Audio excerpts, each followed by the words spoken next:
Hello, everybody, and welcome back to another episode of Always Almost There, Day After Show Live. We are here coming to you live from New Hampshire to talk about last night's incredible show at Northlands. We had an absolute blast, and we're here today. We took a break from today's festival to come to where there is internet, so we can give you guys the scoop on what went down last night. How you doing, Neil? Doing all right. Just having a blast at Northlands, Yeah. which is just an incredible festival. Like, everything about it is awesome. My only complaint about the festival is there is absolutely no access to the internet Yeah. or anything when you're there. So when you're there, you're on an island, which is like a high and a low, right? Well, I also this is the closest I'm ever gonna get to experiencing like a 90s festival where you didn't have a cell phone, like running into people was contingent on whether you ran into them, which that's something I've never experienced. So like not being able to like text someone and be like, hey, I'm right by the soundboard, like come meet up, is kind of cool. But at the same time, I'd like to have access. But I will say, seeing Goose with my phone in my pocket the entire show, not doing the setlist thread, not doing anything of that sort. And huge shout out to a good friend of the pod, Brad Solari, for taking over the setlist thread last night. Really appreciate him doing that. Kind of a last minute scramble when we realized we weren't going to be able to get on. But what a show. What a show, man. I mean, everything's just been awesome. Lots of amazing people here. And it's just, I don't know, the weather's great today. The weather was not so great yesterday. Started the day with some rain. Yep. Made it through the day with some soggy shoes. But it was pretty muggy last night, but today is gorgeous. Yeah. And I mean, the weather during the show was perfect. Like it was a little warm, but I mean, the sunset that happened during the first set was unlike anything I've ever really experienced. We should before. talk about that in the context of the music. Yes, we should. Let's start with this first set. Turbulence in the Night Race, Earthling or Alien, Turn Clouds. First few songs here. Turbulence was an amazing opener. Felt a little, maybe it was a little longer than normal. And it was towards the end of the Turbulence jam when the sky, basically directly to our left, just began to turn the most amazing shade of orange. And I posted a video and a couple of pictures, I think, if anyone wants to check that out. I'm sure lots of other people have shared some pictures. And then they go into Earthling, and I mean, I was not expecting Earthling to go this big this early in the show. We've seen the versions so far this year have been like, kind of OB6 explorations, just kind of getting into the groove. This one went fully Type 2, incredible peak. It's around 20 minutes long, but yeah, it was phenomenal. Yeah, I mean, not much to say about this jam. I need to go back and listen to it. I don't know, do we have boards yet? I'm not even... Boards have come out since we've been at the festival today. I've been driving since the festival, so I haven't been able to look at my phone. But yeah, we kind of re-listened a little bit last night and a little bit this morning. Really need to dig deep on this jam. I think it was my favorite jam of the night, even though there were many favorites last night.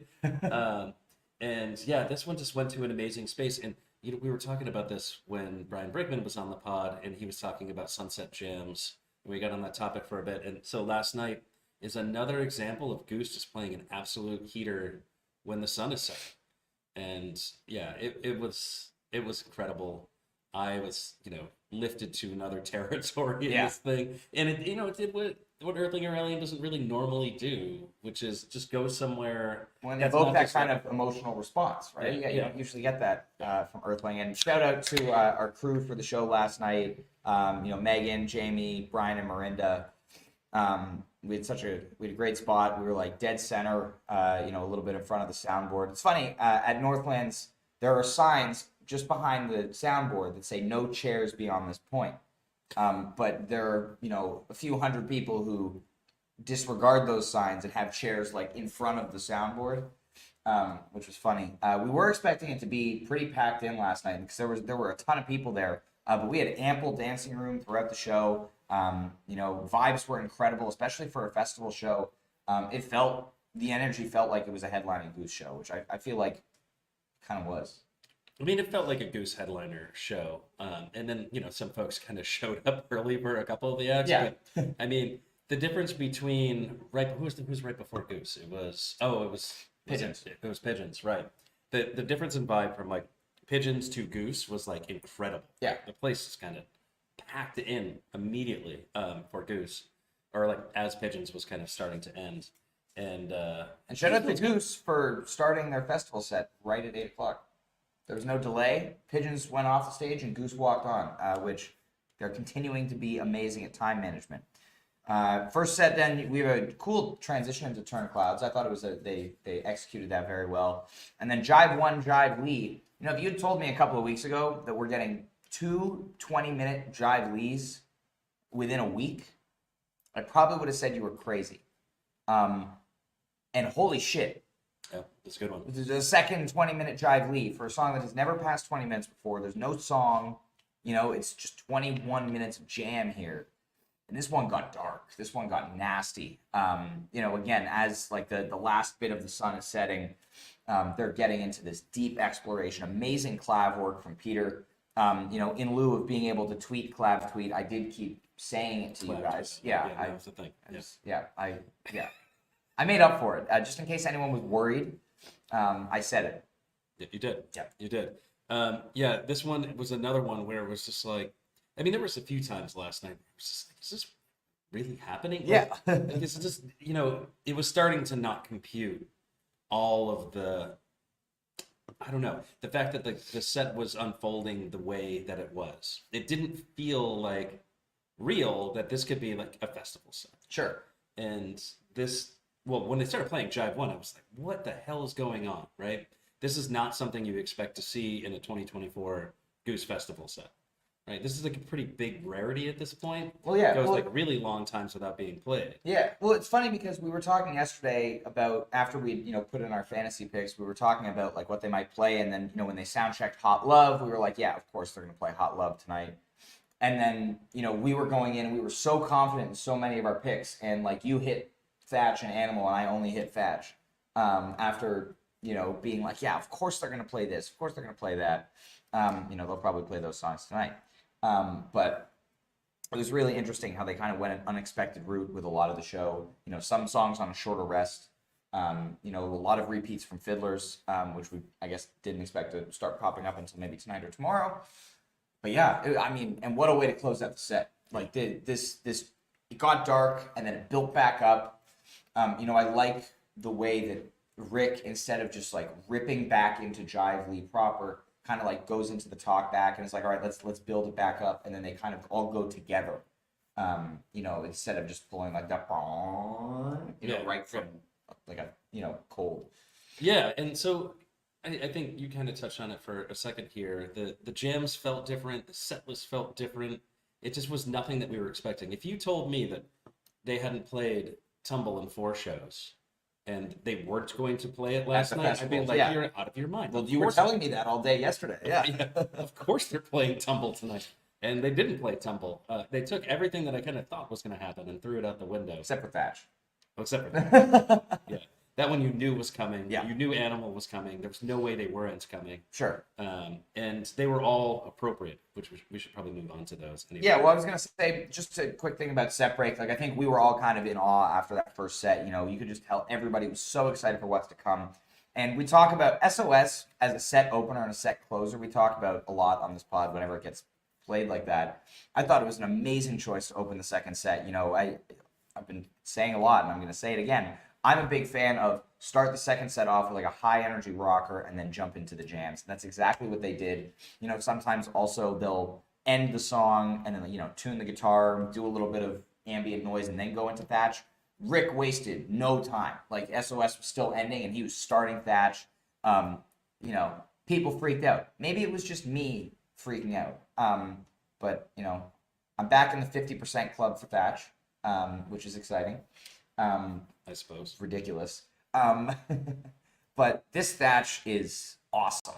You know, you basically get one of these versions where they just, like, you know, I was talking about previous Earthlings this year, how it's just like exploration of the groove with like the synths and just getting deep into it. And that's what they do here. I really loved Peter's use of the arpeggiator, the way that kind of came in and just, you know, kind of propelled the momentum forward. Yeah, this was awesome. I think it could have kept going.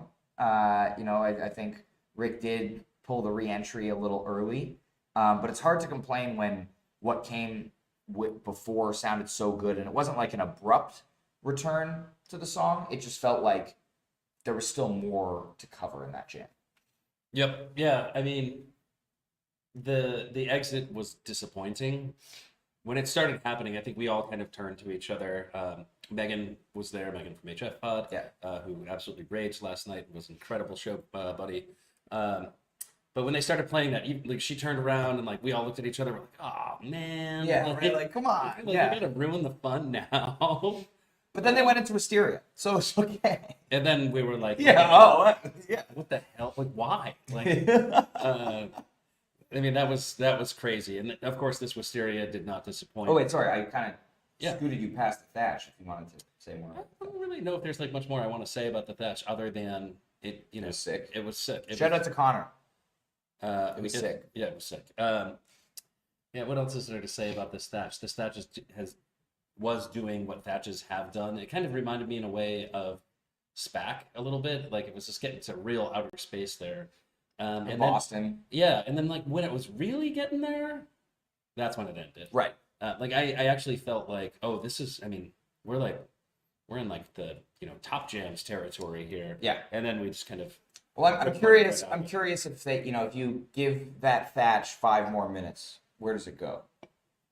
Yeah, let's dig a little bit deeper in where it went, which I think maybe is like what Rick didn't want to be doing at that time. He's like, because they didn't deviate from the set list. We saw that last night. Well, they did. Oh, a little bit. They cut Echo from the second set and Dr. Darkness from the first set. Right, but like, so they knew they didn't have much time. So like, they're not doing a 25-minute Thatch, or even a 22-minute Thatch. Right, especially after 2 20-minute jams in the first set. Right, so let's say they do a 22-minute Thatch in that situation, right, instead of the 17 or so minute one that they did. And that closes with Feel It Now, and I don't think I complain about that. They wanted to do that animal for the festival crowd. They did. Yeah. Anyway, talk about this Wisteria. I know you have a lot to say about this Wisteria. Well, I mean, the places this went, the speed at which it got there, that was incredible. And when I say speed, I don't mean tempo of music or anything like that. Yeah. It's just they arrived at like the promised land like right away, like they just like the Bliss Jam that comes like out of or comes in as the jam session starts of Wisteria was so incredibly good. And I was like, where is this gonna go? Like, are they just gonna ride this thing out? And of course, it's incrementally gets bigger and bigger and bigger, and it stops being like a Bliss Jam, and then starts being just this huge. It's the only way I can describe it. It's had volume jam that, like, the whole crowd just was hung on every single note.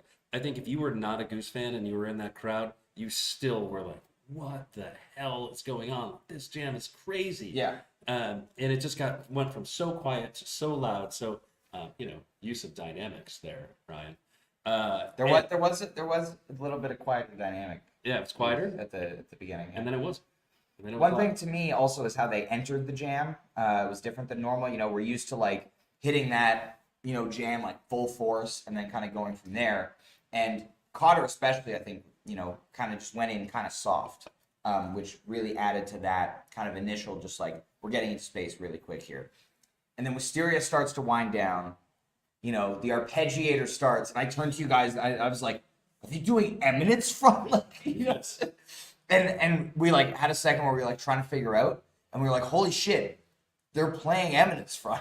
Like, whoa. Yeah, which was an excellent call in the moment. Yeah, I think you had just completely blown people's minds with 2 back-to-back pretty hefty jams, right? I mean, those weren't like over 20 minutes, but they were close. Right, and they're not like easy, like Bliss Peak jams, whatever. Like there's a lot of depth to both of them. There's depth to those. And so you play a song that everybody knows, but still has that like air of just total psychedelic weirdness. Yes. And if you're a Goose fan, you know that Goose doesn't play Eminence very much. And the fact that they're playing it a second time this year is pretty awesome. I've seen it at every show I've seen this year. So I'm a zero show gap on Eminence front for me. I can see it at every show. That's good. Okay, good. So we can expect it again in Portland. Yeah, Portland. So mark it here when you do your fantasy Goose. Portland. Night 1. Yeah, night 1. Definitely Eminence front. They're gonna play Eminence again. Yeah. Right, but yeah, this blew me away. And then, I mean, at this point, yeah, as you said, they there was so much improv in the show. I think Feel It Now was an amazing choice. After that, just keep the vibes high, keep the people dancing. No need to get back into the big jams. They're also at that point, they're like, okay, we've got 15 minutes left until curfew. Like, let's play Feel It Now. And then, that ripped. Great jam. And then turned up. Yeah. And that feeling out. Turned way up. Jeff, well, it was funny because we kind of knew it was Feel It Now because like Jeff kind of got ahead of himself and was like, playing a little bit of Congo before, and you were like, oh, it's Feel It Now. It's totally gave it away. Yeah, totally gave it away. He's been doing that this tour. You guys like breakfast. And then the set closes with, the animal you want. Very quick, 6-minute, 7-minute animal. Fiery. They did skip the second verse, which was interesting. I'm curious why. I guess Rick wanted to play a little bit more of a guitar solo rather than sing the whole song. I think they were probably sweating time. But in the end, they actually stopped a few minutes short, if my memory serves. Like, they didn't stop right at... Yeah, it was like, I think it was like 10:58, 10:59 they stopped at. But love a quick closer animal. I mean, it raged. I raged. I was like, I was jumping and dancing and singing along. And I mean, like, I don't know if I revisit many animals when I'm couch touring or anything like that. But like when you're there at the show and it's like happening, you rage it. You absolutely, you have to rage it. Even Jive Goose rages animal. Yeah, just for the record, that did happen last weekend. And especially if you're hanging out with people at shows who just absolutely rage. Megan just rages harder than anybody I've ever seen at a show. It's true. So like you just can't help but rage yourself. You just got to go hard. Yeah. So yeah. But yeah, man. All in all, like I really, really love this show. I can't wait to sit down and listen to it more. I'm certain, absolutely certain, I'm suffering from attendance bias. Oh, 100% we have attendance bias. I can't wait to, because one of the things, one of the other things is, we haven't really been online. We got back last night, we hung out for a bit, went to bed, woke up this morning, went back to the festival. So we haven't really had a chance to properly digest the show in the way that you normally do after you see a show, get to really talk to people who were streaming, or get to listen back, with a more critical lens the next day. But I look forward to listening to it on the drive tomorrow back to Boston. I mean, I'll say this about the show. In my opinion right now, just the way the set list flowed and their ability to shoehorn in four pretty good jams into the show.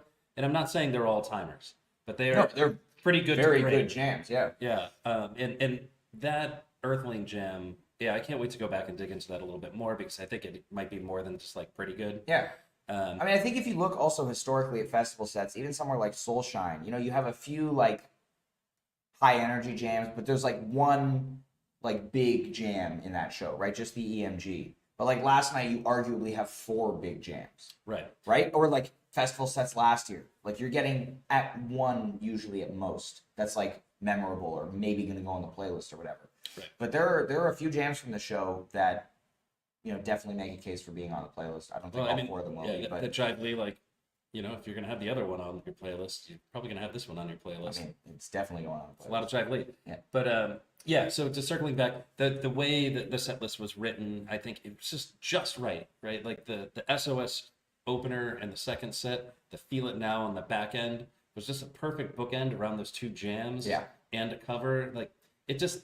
That felt so right. The way the first set flowed just felt so right. Earthling was a surprisingly great call.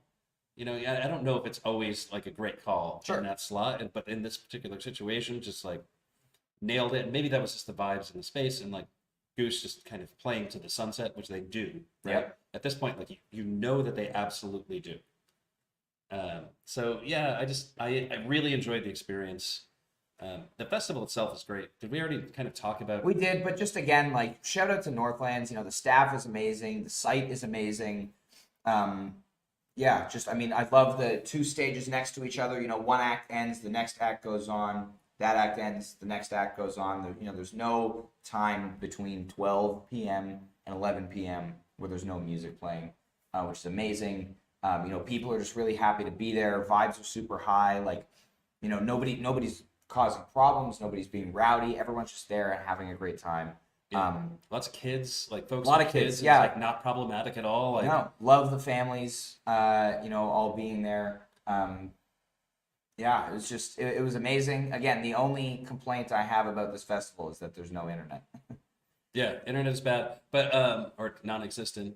Like, so yesterday, for example, we went down pretty early. Then I had like basically no internet from the first thing in the morning. Yeah, to, from like 10 a.m. to like yeah, like 1 a.m. Yeah, like midnight. Well, it was like, yeah, it was when I realized that we weren't going to be able to get internet to do the set list thread. I was like calling people because you can, yeah, somehow you can make a phone call. Yeah. But I was like calling people like, with like half an hour to go until Goose was taking the stage. Like, can you please do the set list thread? Right. So shout out again to Brad, who's going to cover the first part of tonight as well. So if there are any mistakes in the first set tonight, it's his fault. Just putting that out there. Yeah. Brad did a pretty good job. No, he did. No, he heard crushed put, it. like set list times in. I heard he thanked Goose the band. Oh, I do that. Yeah. Dude, I thank That's what he did. Put in segues. Oh yeah, he made Jive Goose proud. I think. Yeah. If Jive Goose is paying attention, then he would have been proud. Wherever Jive Goose is now, I'm sure he's very proud. Yeah. And Jive Goose, if you're out there, we love you. Yeah. Come home. He's probably taking a nap. Well, on that note. On that note, let's get back to the festival. We're gonna head back to the festival. We got Dopapod and Frasco, Eric Krasno coming up later.